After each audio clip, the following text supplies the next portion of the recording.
Selamat pagi Bapak Ibu. Bagaimana kabarnya? Bagaimana tidur malam tadi? Apakah semuanya baik-baik saja? Bangun dengan keadaan yang segar? Nah, kita akan bersama-sama memulai doa pagi kita pada pagi hari ini.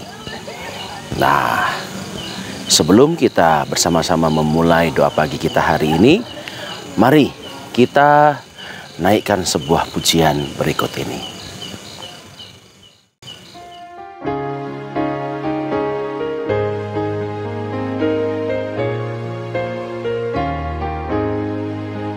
Firman-Mu ku pegang selalu, saat duka, saat senang, jalan hidup yang akan datang, tangan Tuhan yang memegang. Pencobaan menghimpit aku dan menjadi keluhanku. Firman-Mu ku pegang selalu, sayap-Mu tempat berteduh. Firman-Mu Tuhan ku pegang selalu. Hilanglah keraguanku bila hatiku rasa susah, padamu aku berserah. Firman-Mu ku pegang selalu, maka amanlah jiwaku.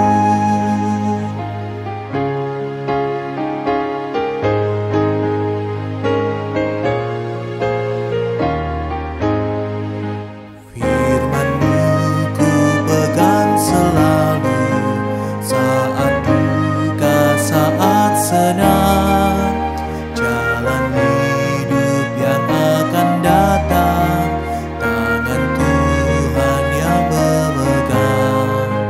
Pencobaan menghimpit aku dan menjadi keluhanku.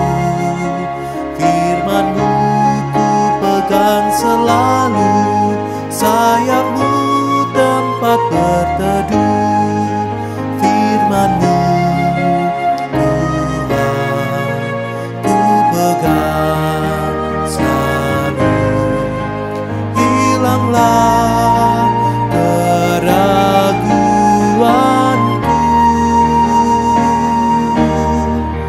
bila hatiku rasa susah, padamu aku berserah. Firman-Mu ku pegang selalu, maka amanlah jiwaku.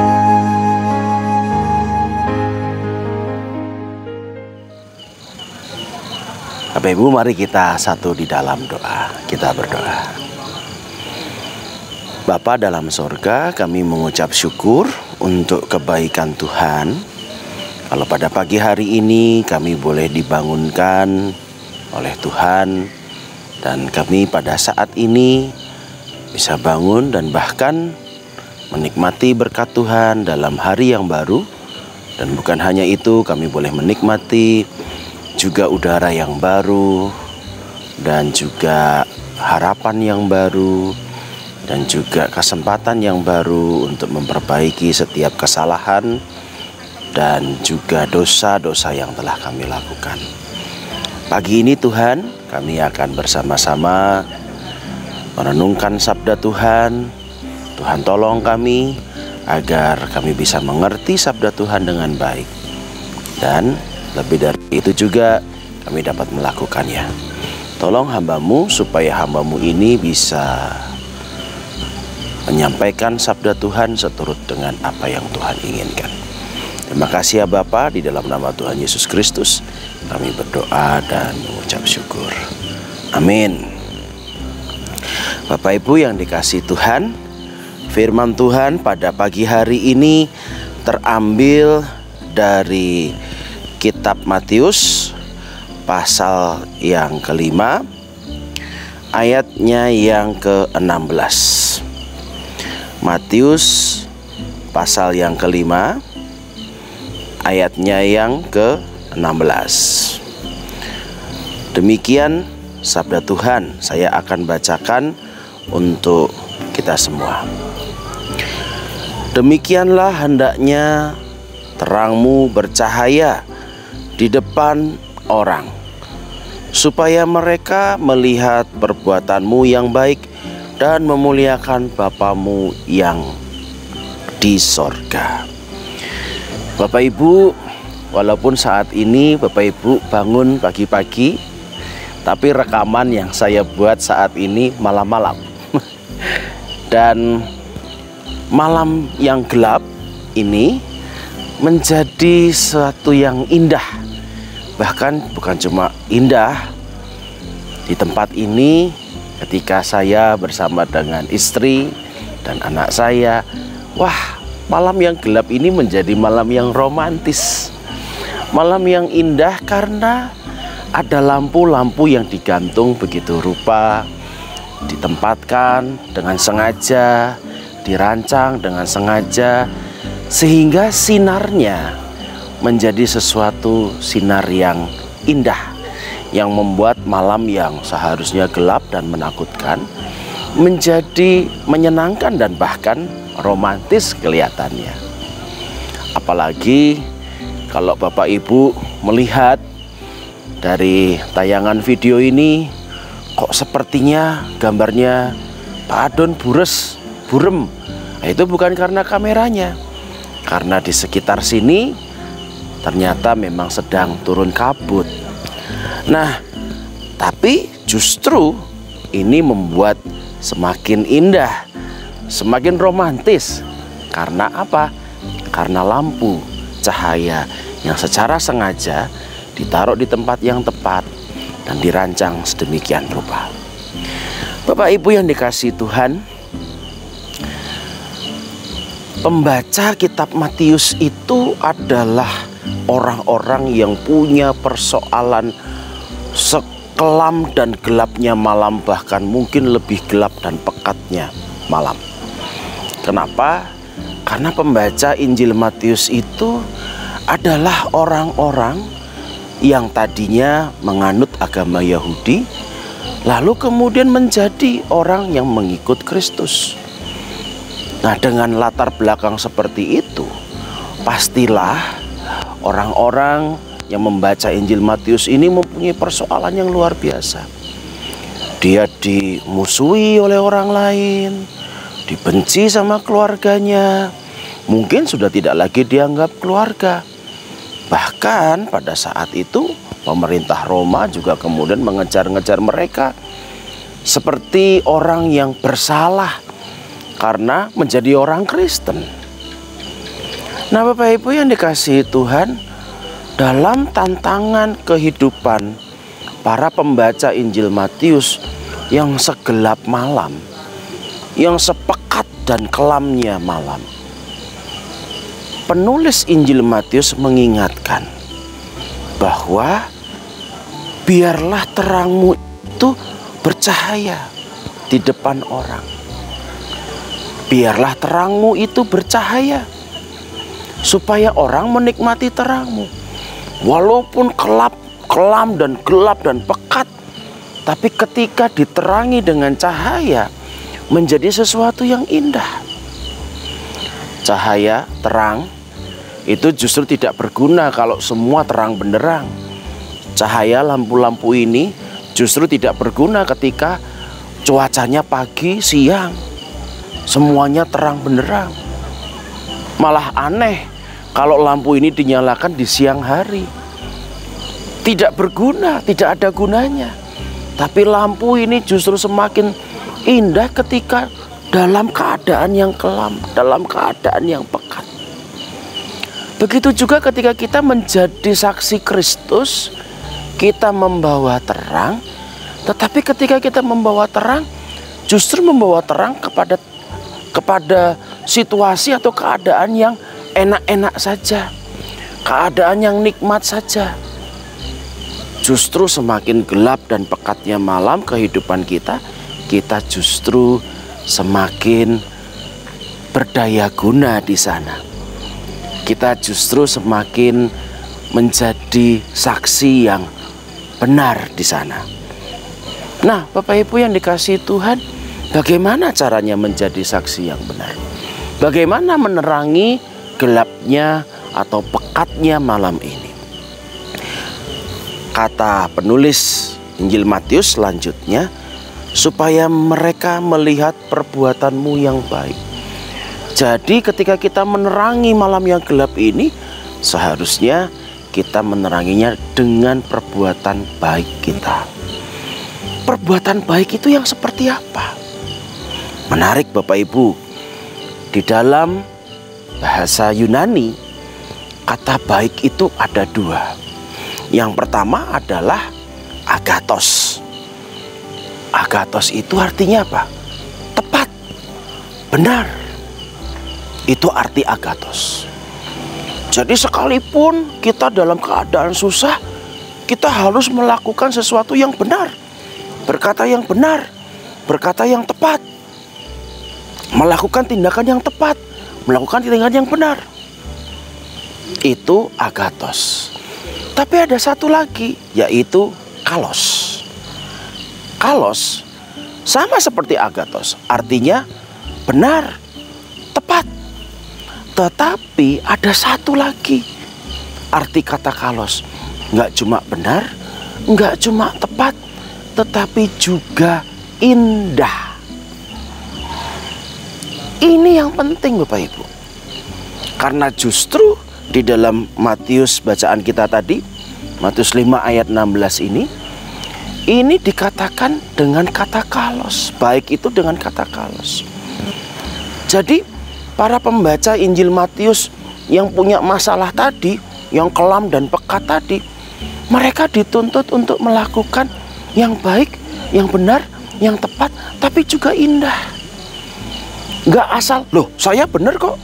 Kalau saya benar, saya mau ngomong apa aja, terserah saya. Yang penting saya benar. Oh, saya benar kok, saya tepat kok. Kalau saya benar, saya tepat. Yang penting saya mau melakukan apa saja, terserah. Orang suka apa nggak suka sama saya, ya terserah. Nggak cuma sekedar itu. Bukan cuma sekedar asal benar.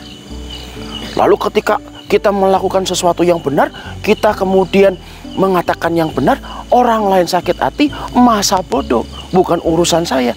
Nggak seperti itu.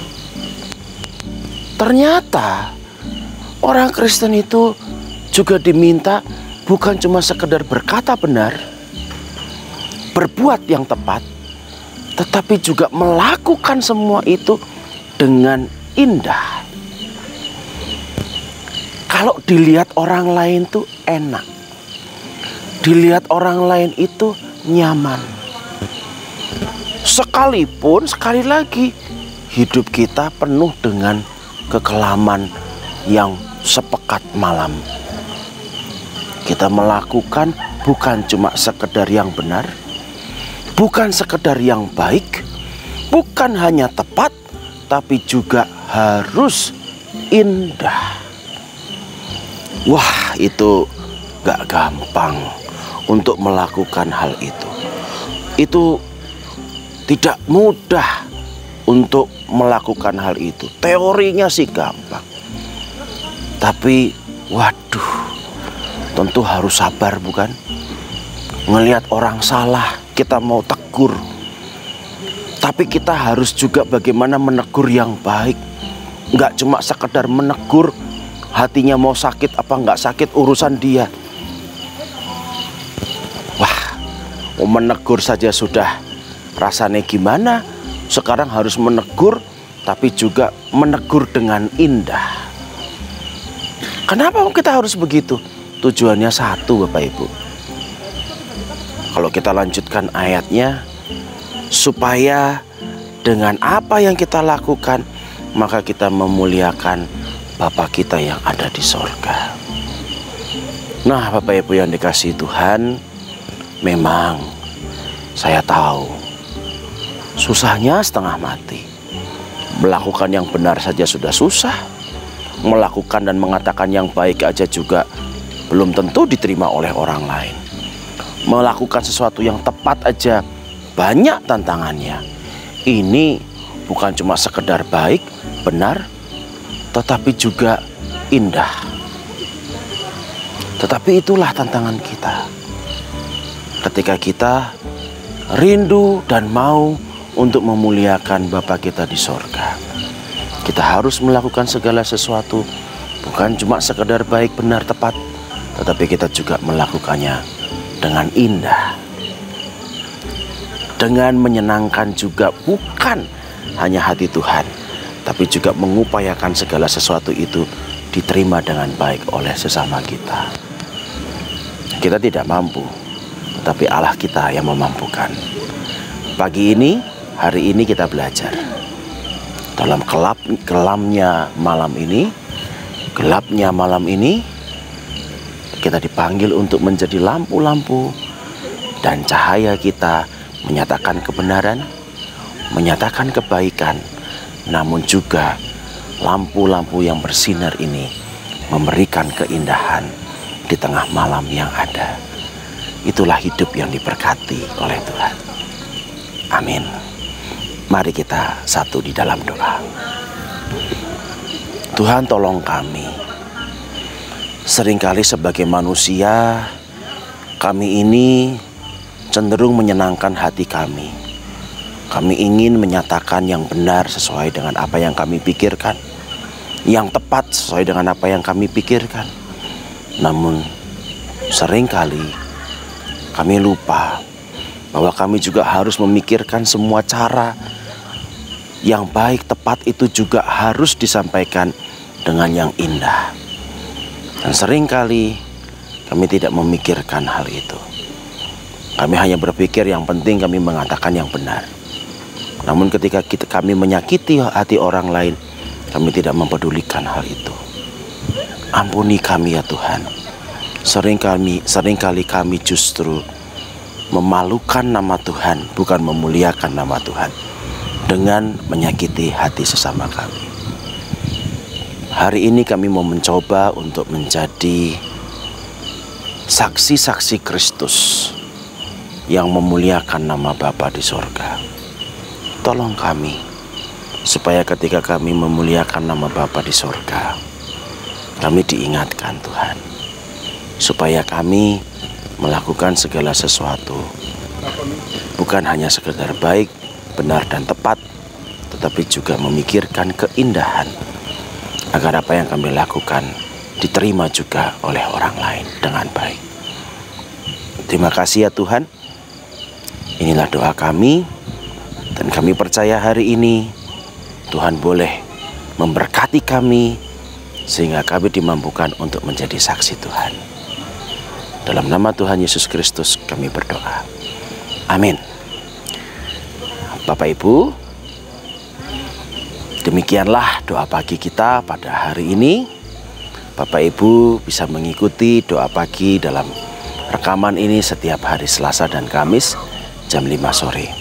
Namun jam 5 pagi, mohon maaf, dari jam Selasa dan Kamis, setiap Selasa dan Kamis jam 5 pagi. Sebelum kita berpisah, mari kita menaikkan pujian berikut ini.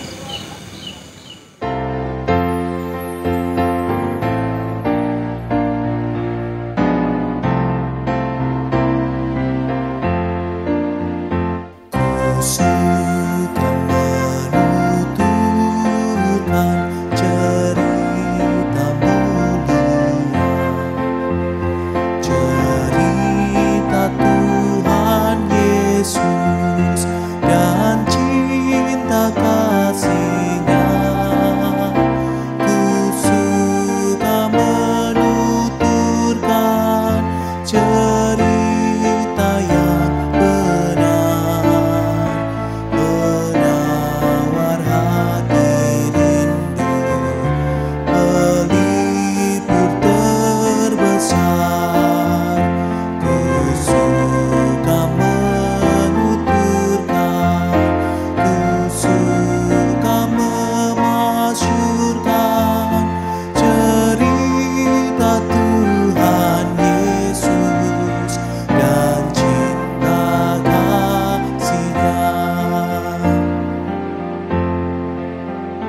Ku suka